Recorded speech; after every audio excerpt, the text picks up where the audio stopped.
Hello everyone, তো আজকে শনিবার আমাদের নিরামিষ। তো আমি নিরামিষ একটা পনির রেসিপি শেয়ার করব তোমাদের সঙ্গে। দেখো আমি কি করে বানাই। পনির মশলা বানাতে আমি নিয়ে নিয়েছি পনির, টক দই, লঙ্কা গুঁড়ো, হলুদ, লবণ, চিনি, মৌরি, গোটা জিরে, এখানে আদা কুচি, গোটা গরম মশলা, কাজু বাদাম, টমেটো কুচি, লঙ্কা কুচি সব কিছু এখানে রেডি করে নিয়েছি। তো এখন আমি কড়াইটা বসিয়ে দিয়েছি। এখানে দারচিনি, এলাচ, গোলমরিচ আর লবঙ্গগুলো ভেজে নেব।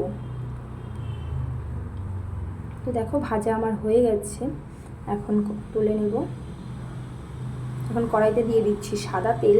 তো এখানে আমি কাজু বাদামগুলো লাল লাল করে ভেজে নেব। দেখো কাজু বাদামগুলো ভাজা হয়ে গেছে, এখন এর মধ্যে আমি পনিরগুলো ভেজে নেব।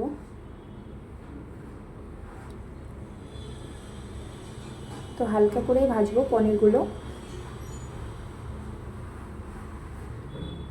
তো পনিরগুলো তুলে আমি এখন দিয়ে দিব জলের মধ্যে।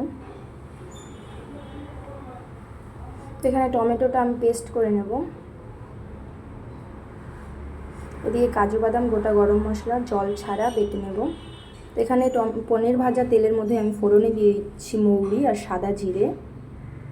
দিয়ে দিলাম আদা কুচি, লঙ্কা কুচি, 1 চামচ হলুদ গুঁড়ো, দিয়ে দিচ্ছি 1 চামচ লঙ্কা গুঁড়ো, দিয়ে দিচ্ছি স্বাদ মতো লবণ। এটা ভাজা হয়ে গেছে, এখন দিয়ে দিচ্ছি টমেটোর পিউরি। তো এটা কষানো হয়ে গেছে, দিয়ে দিলাম 1 চামচ ধনে গুঁড়ো। তো এখানে কাজু বাদাম আর গরম মশলা তো বেটে রেখেছিলাম, তো সেটাই দিয়ে দিলাম। এখানে দিয়ে দিলাম 2-3 চামচ টক দই, স্বাদ মতন চিনি। কষানো হয়ে গেছে, এখন দিয়ে দিলাম ঝোলটা। তো ঝোলটা ফুটে এসেছে, এখন পনিরগুলো দিয়ে দিচ্ছি।